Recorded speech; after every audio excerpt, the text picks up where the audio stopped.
Mamunto, perempuan lulusan S2 Ilmu Komunikasi Universitas Hasanuddin yang merintis karir di bidang seni dan sastra sebagai seorang penyanyi dan penggiat literasi.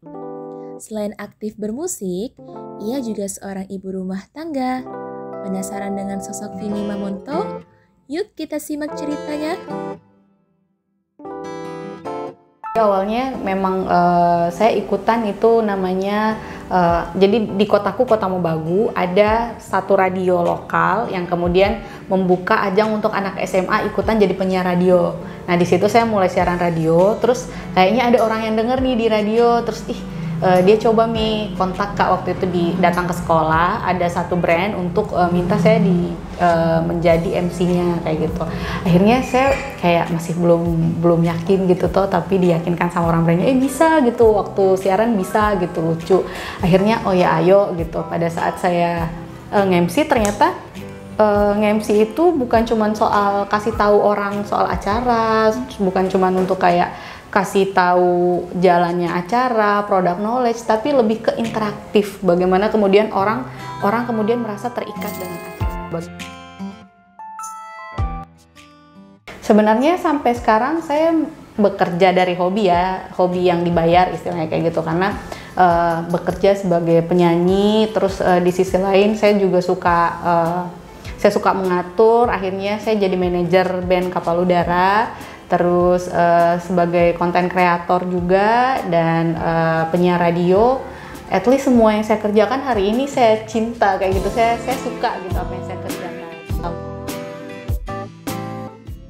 Sebenarnya Ruang Baca itu project musik kan saya sama Ale yang ketemu di perpustakaan, terus akhirnya makanya kita bilang diri kita tuh pustakawin, karena dulu kita pustakawan, terus kita menikah jadinya pustakawin gitu. Nah kenapa kami menyebut, kan di album kemarin itu di Belantara Kata itu ada 2 puisinya IBS Palogai, Diam-Diam, sama ada Terbangnya Burung Sapari Djoko Damono yang kami nyanyikan. Tapi kemudian kami juga menulis beberapa lagu yang kami juga menyebutnya musikalisasi puisi, karena menurut kami batasan antara lirik dan puisi yang kami buat itu, kami ketika dibaca secara teks itu adalah puisi, dan ketika kami nyanyikan itu adalah musikalisasi kayak gitu. Jadi kami menyebutnya musikalisasi puisinya orang lain dan musikalisasi puisi yang kami buat. Alhamdulillahnya karena saya dan Ale sebagai suami itu benar-benar bekerja dari rumah. Ale juga punya beberapa proyek dan pekerjaan yang dikerjakan dari rumah. Jadi sebenarnya kami membagi waktu. Jadi kayak kami yakin bahwa tugas mengurus anak bukan cuma tugas saya sebagai istri, sebagai perempuan gitu ya, bahwa ini anak kami bersama gitu. Jadi Aim juga sebagai manusia yang merdeka, ceritanya dia butuh ruang untuk bermain, butuh untuk ditemani. Ketika kami memutuskan untuk melahirkan seorang anak, itu kami di sana memutuskan juga bagaimana pembagian pola asuh, bagaimana kemudian pembagian waktu kami percaya bahwa kami tidak punya waktu lagi sekarang. Kalau selalu tanya bagaimana cara bagi waktu, kami tidak membaginya, kami berselancar di atasnya bersama-sama kayak gitu, kayak diikuti waktunya Aim sebenarnya. Anak itu ternyata adalah sumber kekhawatiran paling besar. Kayak orang bilang, oh bagus anaknya masih kecil, padahal setiap fase menurutku itu pasti punya kekhawatiran masing-masing. Kayak misalnya kecil kita takut dia jatuh, pas dia tahu lari kita takut dia berantem sama anak orang, atau pada saat dia akil balik misalnya kita takut dia kenapa.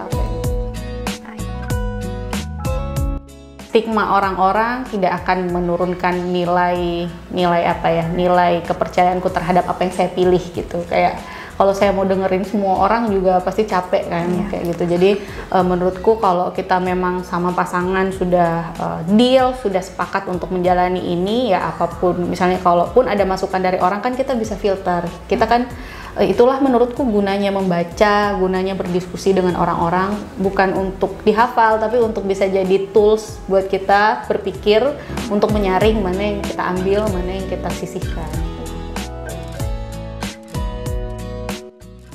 Jadi setelah saya menikah dan berumah tangga, sebenarnya saya kebanyakan mengeksplorasi segala hal dari rumah gitu. Kerja pun saya WFH. Terus akhirnya rumah dan dapur itu kayak tidak bisa dipisahkan gitu loh. Dapur itu bukan hanya berbicara tentang perempuan ya, tapi dapur itu lebih jauh lagi, kita berbicara soal bagaimana kemudian ketahanan hidup keluarga sebagai pranata utama negara ini. Kalau kita bicara soal negara kan kayak besar sekali, padahal negara itu terdiri dari keluarga. Dan setiap keluarga tuh punya metode pertahanan hidup. Kalau kita bicara soal bertahan hidup, hal yang paling utama adalah makan.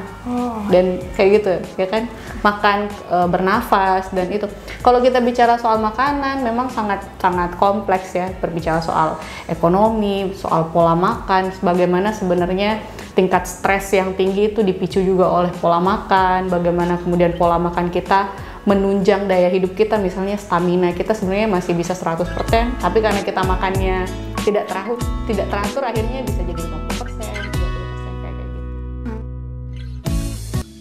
Saya tuh idolanya ndak jauh-jauh sebenarnya. Saya sangat mengidolakan sahabat-sahabat saya, kayak misalnya saya sangat mengidolakan Aan Mansur dalam menulis dan pola pikirnya.